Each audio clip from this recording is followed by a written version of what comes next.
Selamat pagi kawan, apa yang kau lakukan? Berdiam diri melamun tiada guna.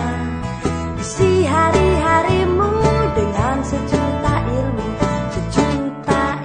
untuk masa depanmu. Kemarilah kawan, kita kumpul bersama, membaca bersama di sela-sela waktu. Pemirsa Workshop, kali ini saya sedang berada di Yogyakarta, tepatnya di Gedung Wanita Taman Yogyakarta. Menariknya, tidak hanya buku yang dipamerkan, tetapi ada juga sepeda buku. Nah, apa itu sepeda buku? Yuk kita tanya langsung. Halo, selamat malam Mbak. Malam, Namanya ya. siapa Mbak? Nama saya Nadia. Nadia, oke. Mbak mungkin bisa ceritakan sedikit apa sih sebenarnya sepeda buku? Ya, sepeda buku itu gabungan antara konsep sepeda dan konsep buku. Kita menggabungkan dua gerakan, gerakan bersepeda, kemudian dan gerakan buku. Jadi karena menggabungkan dua gerakan ini, kita juga merupakan gabungan program antara teman-teman komunitas sepeda HUB itu dengan perpustakaan Yayasan Indonesia Buku. Gitu. Jadi sepeda buku ini merupakan salah satu program paling baru dari Indonesia Buku. Di antaranya, kalau yang lain itu yang sebelumnya udah pernah kita lakukan itu perpustakaan sampai sekarang, kemudian kita mengeluarkan program radio buku.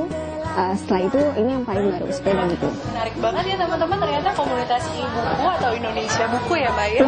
Banyak program yang dilaksanakan dan tidak hanya sepeda buku. Kalau gitu boleh dong besok mungkin saya main ke kantor gitu buat... Silakan, kalau langsung main perpustakaan atau main ke radio juga boleh. Oke pemirsa, simak liputannya berikut ini. Setelah menyusuri daerah Patehan, Yogyakarta, saya menemukan komunitas Indonesia Buku atau e-buku.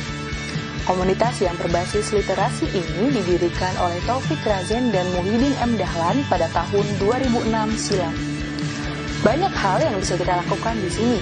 Salah satunya menghabiskan waktu seharian dengan setumpukan buku-buku menarik yang tertata rapi di rak perpustakaan gelaran e-buku. Halo Mbak, lagi ngapain? Mbak lagi cari buku. Gitu, ini terutama ngapain nih Mbak kesini Mbak? Kalau ke perpustakaannya ya cari buku. Kebetulan saya skripsinya di sini. Kalau perpustakaan ini sebagai rujukan, buku rujukan buat referensi-referensi. Oh gitu ya, udah terima kasih Mbak. Iya. Kalau penat mulai menyergap, coba saja masuki ruang lainnya.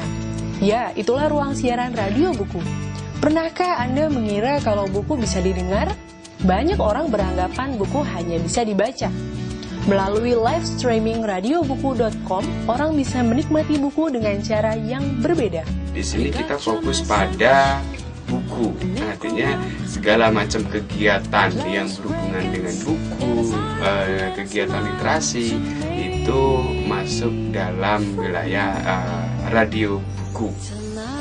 Penyiar membacakan buku atau karya lain seperti puisi untuk book lovers, sapaan akrab para pendengar. Tidak hanya itu, radio ini juga memberikan kesempatan bagi Anda yang suka bercerita untuk berbagi pengalaman tentang buku. Jika Anda main di sini, Anda juga bisa melihat proses clipping digital. Berbagai dokumen dari tahun 1909 terarsip rapi. Tidak hanya koran dan majalah, bahkan laporan khusus dan esai pun juga ada. Clipping ini nantinya diunggah ke situs online warungarsip.co. Warungarsip.co itu itu sebetulnya ingin menjual clipping atau membagi clipping yang kita miliki kepada publik yang lebih luas. Kita bagi apa yang kita punya gitu aja. Nah, ini dia cara lain Indonesia Buku menghidupkan komunitas. Mereka mengadakan kegiatan kolaborasi dengan komunitas lain. Salah satu kegiatannya adalah launching buku dan bedah buku. Ternyata banyak sekali manfaat yang bisa kita ambil dari beragam aktivitas unik yang digerakkan oleh komunitas e-buku. Harapannya akan ada ibuku lainnya yang mampu memberikan ruang kreasi dan menyebarkan semangat literasi di tengah minimnya gairah membaca. Karena buku adalah jendela dunia. Dari komunitas e-buku Yogyakarta, saya Agnia Askia dan kameramen Faisal Akna melaporkan untuk One Shot Metro TV.